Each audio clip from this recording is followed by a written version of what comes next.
When Clara Whitmore stepped into the towering glass building of Hale Industries that rainy Monday morning, she had no idea that within an hour, her life would take a turn more unbelievable than any fairy tale.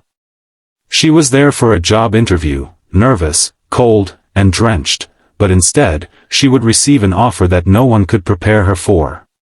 An offer that began with a question, half joking, half desperate. What if I paid you $10,000 to be my fiancé for a week? Clara's life had never been easy.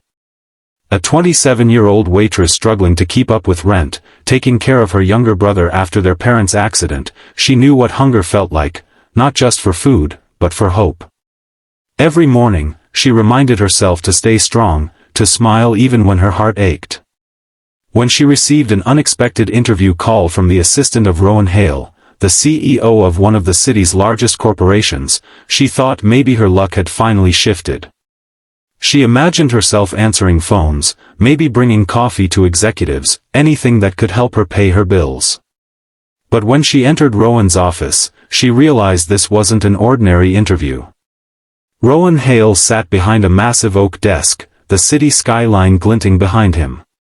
His face was cold, emotionless, his eyes sharp but tired, like someone who had seen everything but still searched for something real. "Miss Whitmore," he said, looking through her resume without much interest.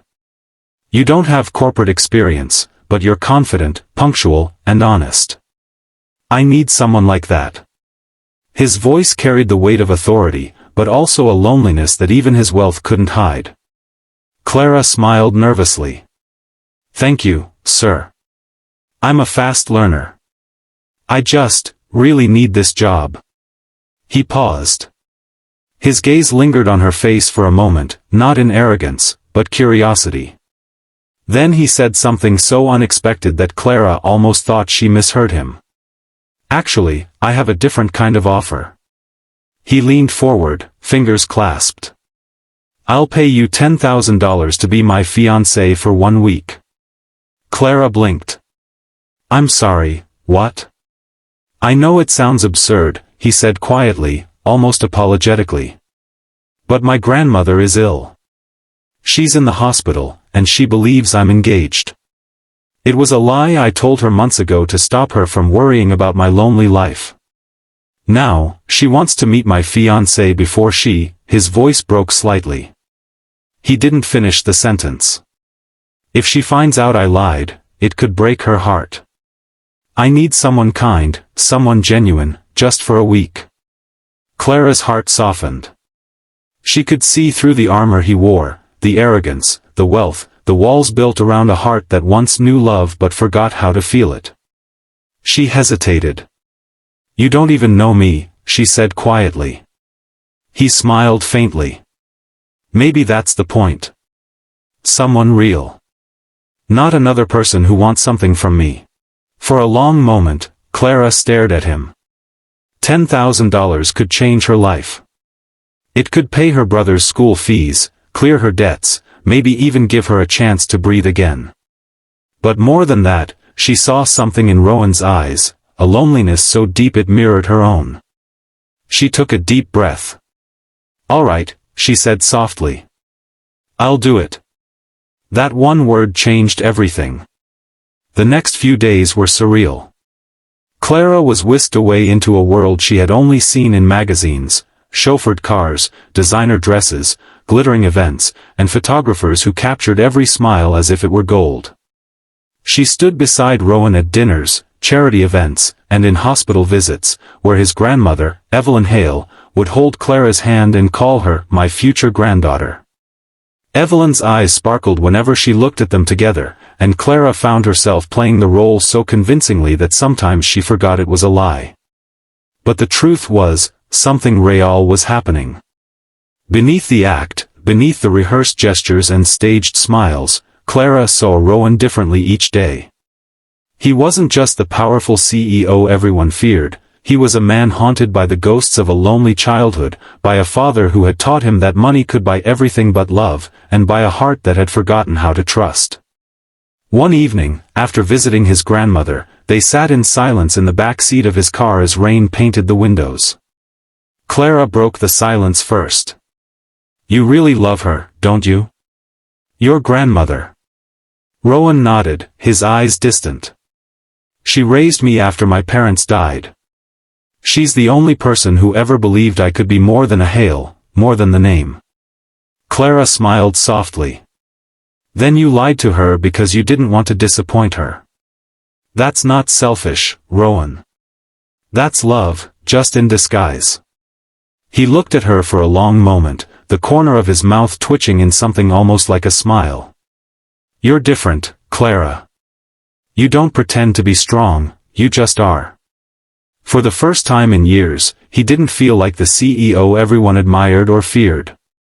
He just felt human. The week went on, and something unspoken grew between them. Every laugh felt too real, every glance lasted too long. Rowan found himself watching her when she wasn't looking, memorizing the way she brushed her hair behind her ear, the way she listened, not out of obligation but with genuine care. And Clara, despite her best efforts, found her heart trembling at the sound of his voice. But then came the 6th day. Rowan received a call that his grandmother's condition had worsened. The doctors said she might not make it through the night. Without a word, he rushed to the hospital with Clara by his side. Evelyn lay weak but smiling when they entered. You look beautiful together, she whispered. Promise me, you'll always take care of each other. Clara's eyes filled with tears. She looked at Rowan, her heart aching with emotions she didn't understand. Rowan took Evelyn's frail hand and whispered, I promise. Evelyn smiled peacefully, and for the first time, Clara saw tears in Rowan's eyes. That night, as they sat in the hospital corridor, exhausted and heartbroken, Rowan turned to Clara and said quietly, You were supposed to be my fake fiancée, but you've been more real than anyone in my life.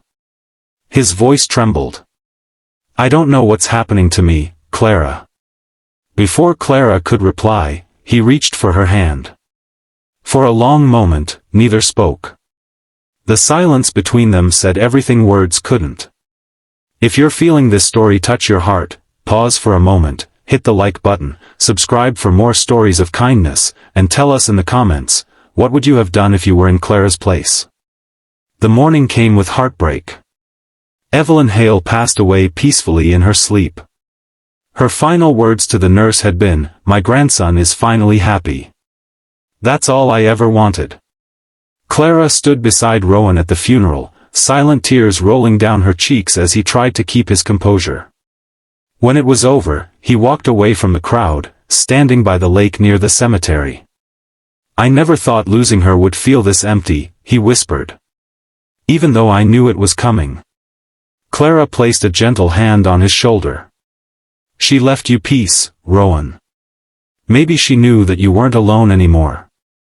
He turned toward her, his expression unreadable. The deal was for a week, he said quietly. The week's over. Her heart sank. She wanted to say something, to tell him that what they had wasn't just a deal anymore, that she cared for him, deeply. But she knew he was scared. Scared of being hurt again. Scared of believing in something that might not last. So she smiled through the pain. I know. It was an honor to meet her. And you. She turned to leave. But Rowan stood frozen, watching her walk away, the only person who had ever seen him for who he truly was. Days passed. Weeks. Rowan returned to his cold office, surrounded by people who smiled for his money but never for him. Yet, nothing felt the same. The laughter was gone, the air heavier. Every corner reminded him of Clara, her warmth, her laughter, her quiet courage. He tried to distract himself with work, meetings, and noise. But at night, he would find himself staring at the city lights, hearing her voice echo in his mind. Maybe you're not as cold as you think, Rowan. One evening, as snow began to fall outside his penthouse window, Rowan made a decision. He didn't want to run anymore. He wanted to live, truly live. He searched for Clara. It wasn't easy, she had moved to a small town, working at a community center for underprivileged kids. When he finally found her, she was teaching a little boy how to draw, laughing softly when he smudged the colors. "Clara," he said, his voice breaking the quiet. She turned, surprised. Her eyes widened when she saw him. "Rowan? What are you doing here?" He took a step closer, his gaze steady. "I came to tell you something I should have said the day you walked out." He paused. "You made me believe in love again. You showed me that kindness isn't weakness, and that love isn't a transaction." Clara's eyes shimmered. "Rowan." He smiled, "For real this time. No deals this time. No contracts. Just a man asking the woman who changed his life if she'd like to start again, with no price tag." Tears filled her eyes as she nodded. "Yes. 1,000 times, yes." Rowan took her hands and whispered, "Thank you, for teaching me how to feel again." Years later, as they stood together outside the community center they'd built in Evelyn's memory, Rowan looked at Clara and said softly, "It's funny. I thought I was paying you to act like someone who loved me. But instead, you taught me what real love feels like." Clara smiled. "And you taught me that even the loneliest hearts can find their way home." They stood together as children's laughter filled the air, a sound more valuable than all the money in the world. True love isn't bought, it's built through kindness, patience, and understanding. Sometimes, the people who seem the most unfeeling are just the most unloved. And when love finally finds them, it doesn't just heal them, it changes everything around them. Because in the end, money can buy comfort, but only love can buy peace.